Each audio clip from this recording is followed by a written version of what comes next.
नमस्कार दोस्तों, मैं हूं अतुल सिंह। स्वागत है आपका इस खास एपिसोड में, जहां हम सिर्फ आंकड़े नहीं गिनाएंगे बल्कि उन आंकड़ों की अनोखी कहानी भी सुनाएंगे। सोचिए, आप सुबह अखबार खोलते हैं और पहली नज़र जाती है सेंसेक्स या निफ्टी के नंबर पर। कभी वह ऊपर चढ़ा हुआ मिलता है और कभी नीचे गिरा हुआ, और तुरंत दिमाग में सवाल आता है, क्यों? यही सवाल आज हम यहाँ उठाएंगे और उसका जवाब ढूंढेंगे।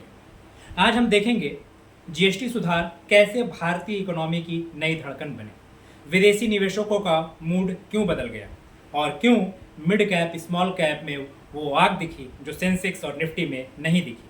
तो दोस्तों, आराम से बैठ जाइए, क्योंकि हम शुरू कर रहे हैं एक ऐसा सफ़र जिसमें हर मोड़ पर एक नया ड्रामा है, नया ट्विस्ट है और नया सबक है। वीडियो स्टार्ट करने के पहले ये बात जान लें कि किसी भी तरह का निवेश सलाह नहीं है, कोई भी बाई सेल रिकमेंडेशन नहीं है। ये सिर्फ शैक्षिक स्थिति के लिए बनाया गया। जीएसटी सुधार और भारतीय अर्थव्यवस्था की ताकत। दोस्तों, कहानी की शुरुआत होती है एक बड़े सुधार से, जीएसटी 2.0। भारत सरकार ने जीएसटी स्ट्रक्चर को बदलकर एक बड़ा कदम उठाया है।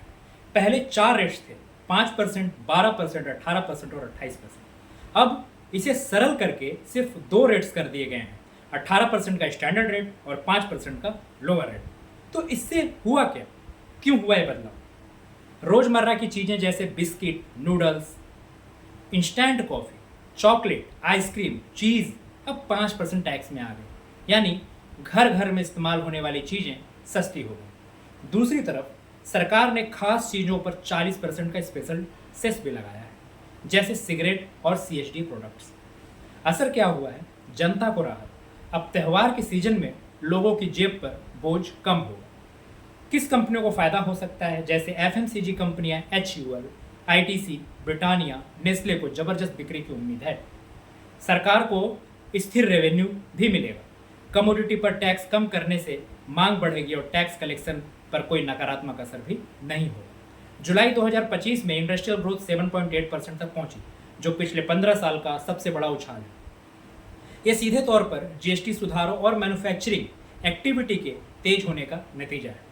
दोस्तों, इसे ऐसे समझिए जैसे घर का मुखिया त्यौहार से पहले मिठाई और कपड़ों की खरीद आसान कर दे, तो पूरा घर खुश हो जाता है और उत्साह से त्यौहार मनाता है।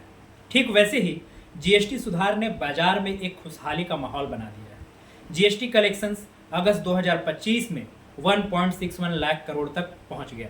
लगातार दूसरा महीना जब टैक्स कलेक्शन साल दर साल 12% से ज़्यादा बढ़ा। 2017 में जब पहली बार जीएसटी लागू हुआ था, तब व्यापारियों और कंपनियों में भ्रम की स्थिति थी, लेकिन 2025 में जीएसटी 2.0 उसी सिस्टम को आसान और उपभोक्ता हितैषी बना रहा है। यानी भारत ने सीखते सीखते टैक्स सिस्टम को बेहतर किया है। अब आते हैं बाजार के अगले किरदार पर, विदेशी निवेशक यानी एफआईआई।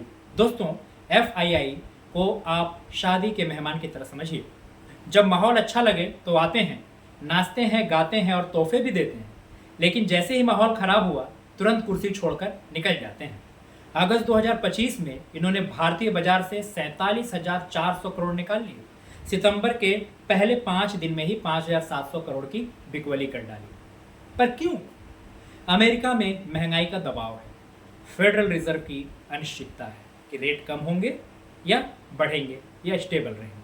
चीन की अर्थव्यवस्था की सुस्ती भी है और ग्लोबल ग्रोथ को लेकर डर भी है। यानी एफआईआई ने भारत को भी बेच दिया, सिर्फ कैश बचाने के लिए।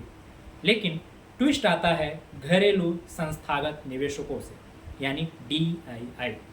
इन्होंने उसी समय 13,500 करोड़ की नेट खरीदारी की। सोचिए, जब घर में मेहमान चले जाएं तो मालिक खुद नाचना शुरू कर दे। ठीक वही हाल है डीआईआई का। इन्होंने दिखाया कि विदेशी चाहे जाएं, भारत की इकोनॉमी इतनी मजबूत है कि हम खुद निवेश करेंगे। जुलाई में डीआईआई ने 61,000 करोड़ खरीदा था। अगस्त में बढ़कर 94,900 करोड़ हो गया। सितंबर की शुरुआत में ही 13,500 करोड़। इसका सीधा असर यह हुआ कि बाजार में पैनिक नहीं फैला। एफआईआई शादी के मेहमान जैसे, डीआईआई घर के मालिक जैसे, और रिटेल निवेशक डांस फ्लोर के बच्चे जो माहौल देखकर झूमते रहते हैं।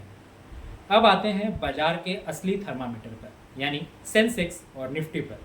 सेंसेक्स बंद हुआ 80,500 के आसपास, निफ्टी 50 बंद हुआ 24,700 के आसपास। यानी बड़ी गिरावट नहीं, लेकिन स्थिरता भी नहीं। लेकिन दोस्तों, असली कहानी छुपी हुई है मिड कैप और स्मॉल कैप इंडेक्स में। ये दोनों इंडेक्स लगातार 3-3% करके बढ़े पिछले महीने। क्यों? मिड कैप कंपनियों की अर्निंग्स ग्रोथ बड़ी कंपनियों से तेज है। रिटेल निवेशकों की दिलचस्पी भी बढ़ी है। डीआईआई भी मिड कैप में पैसा डाल रहे हैं। तो सेक्टर वाइज क्या तस्वीर है? मेटल्स 5.3% गिरे। वेदांता, टाटा स्टील, सेल दबाव में। वजह चाइना का स्लोडाउन और ग्लोबल ओवर सप्लाई। यूरोप में डिमांड कमजोर। ऑटो 3.5% उछले। अशोक लेलैंड, बजाज ऑटो, टाटा मोटर्स ने बढ़िया प्रदर्शन किया। वजह त्यौहार सीजन की डिमांड और रूरल इकोनॉमी का सपोर्ट। ईवी सेगमेंट में उम्मीदें अभी भी बरकरार है। कंजम्पशन में 5% की तेजी देखी गई। HUL, ITC, नेस्ले, ब्रिटानिया चमके। वजह जीएसटी कटौती और FMCG प्रोजेक्ट्स की सस्ती कीमतें। त्योहारों में कंजम्पशन बूस्ट की उम्मीद और भी बनी हुई है। बैंकिंग सेक्टर यहाँ पर थोड़ा कमजोर दिखा।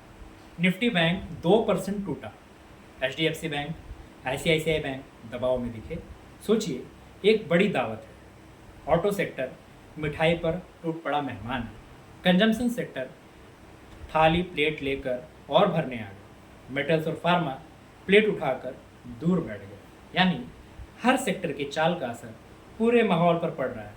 यानी भारतीय इकोनॉमी की कहानी यही कहती है, जो टिकेगा वही जीतेगा। अभी तो ये सफ़र शुरू हुआ है।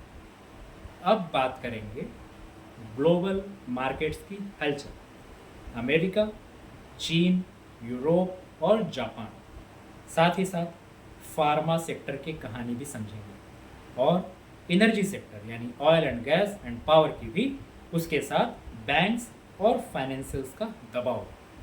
दोस्तों, बाजार सिर्फ भारत में नहीं धड़कता, उसकी धड़कनें पूरी दुनिया में गूंजती हैं। तो आइए देखते हैं अमेरिका से लेकर चीन, यूरोप से लेकर जापान इस बार दुनिया में कैसी हवा चली है। अमेरिका, सबकी नज़र जमी हुई थी फेडरल रिजर्व पर। जेरोम पावेल ने संकेत दिए कि सितंबर से ब्याज दरों में कटौती हो सकती है, लेकिन महंगाई अब भी जिद्दी बनी हुई है। यूएस बॉन्ड यील्ड भी गिरी। डॉलर इंडेक्स 0.7% टूटा। नस्दक एंड डो जोन्स हल्की गिरावट में रहे। टेक कंपनियों पर भी दबाव साफ साफ दिखा। AMD के शेयर कमजोर दिखे। अल्फाबेट और HP जैसी कंपनियां उम्मीद से कम नतीजे लेकर आईं। अमेरिका की कहानी वैसी है जैसे घर का मुखिया कह रहा हो, मैं खर्च कम करूंगा, लेकिन बच्चे फिर भी शॉपिंग कर रहे हैं। यानी फेड कह रहा है महंगाई को कंट्रोल करेंगे, लेकिन मार्केट अभी भी कंफ्यूज्ड है। चीन, दूसरी तरफ है चीन, दुनिया की फैक्ट्री। चीन का PMI 50.5 पर रहा, यानी मामूली सुधार, लेकिन ज़्यादा दम नहीं। प्रॉपर्टी सेक्टर अब भी मुश्किल में है।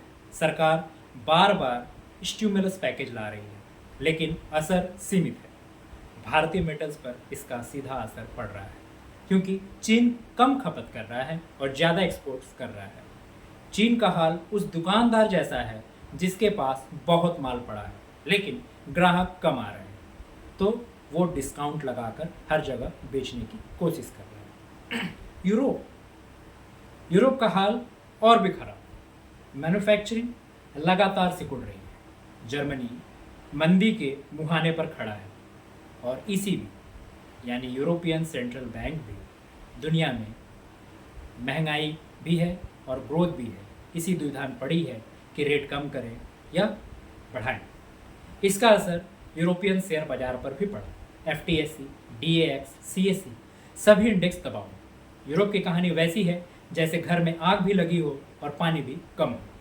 आग बुझाओ तो पानी खत्म और पानी बचाओ तो आग फैले। अब बात करते हैं जापान की। जापान की स्थिति दिलचस्प रही। 30 वर्षीय बॉन्ड यील्ड बढ़ी।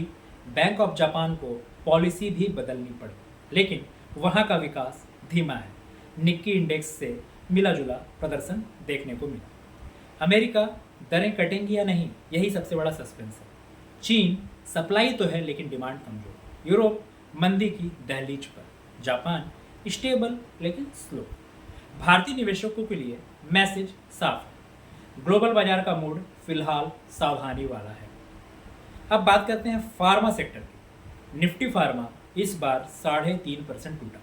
सन फार्मा, डॉक्टर रेड्डीज, सिप्ला सब दबाव में दिखे। वजह अमेरिका में जेनरिक ड्रग्स की कीमतों पर दबाव। दूसरी तरफ यूरोप और जापान से ऑर्डर स्लो मिले, लेकिन लंबी अवधि में इंडियन फार्मा की कहानी अभी भी मजबूत है। बायोलॉजिक्स और स्पेशलिटी मेडिसिन में ग्रोथ दिख रहा है। एक्सपोर्ट मार्केट धीरे धीरे स्टेबल होगा। फार्मा को उस विद्यार्थी की तरह समझिए जो परीक्षा में एक बार फेल हो गया, लेकिन उसकी तैयारी लंबी दूरी की दौड़ के लिए है। यानी शॉर्ट टर्म में दिक्कत है, लेकिन लॉन्ग टर्म में क्षमता बरकरार है। अब बात करते हैं एनर्जी सेक्टर की। एनर्जी सेक्टर इस बार अलग अलग रंग दिखा रहा है। ऑयल एंड गैस देखें तो ब्रेंट क्रूड $46 पर बैरल तक गिरा। ओएनजीसी और रिलायंस के शेयर दबाव में रहे। वजह साफ थी, वैश्विक डिमांड कमजोर दिखा और साथ ही साथ अमेरिका और चीन की खपत घट रही है, जिसकी वजह से डिमांड घटा। पावर कंपनीज बिजली की डिमांड 8% बढ़ी। एनटीपीसी पावर ग्रिड में खरीदारी दिखी। तेल का हाल वैसा है जैसे घर में खाना ज़्यादा पक गया हो लेकिन खाने वाला कम हो।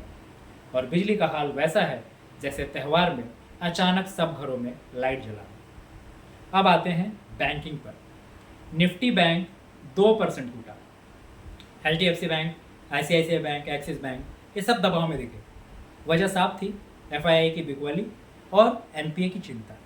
वहीं अगर एनबीएफसी को देखें तो बजाज फाइनेंस और एचडीबी लिमिटेड में भी हल्की गिरावट देखने को मिली। लेकिन माइक्रो फाइनेंस और हाउसिंग फाइनेंस कंपनियों ने थोड़ा सहारा दिया। आरबीआई की निगरानी बढ़ी है और क्रेडिट ग्रोथ 13% पर स्थिर है। यानी बैंक्स का हाल वैसा है जैसे घर का खजांची।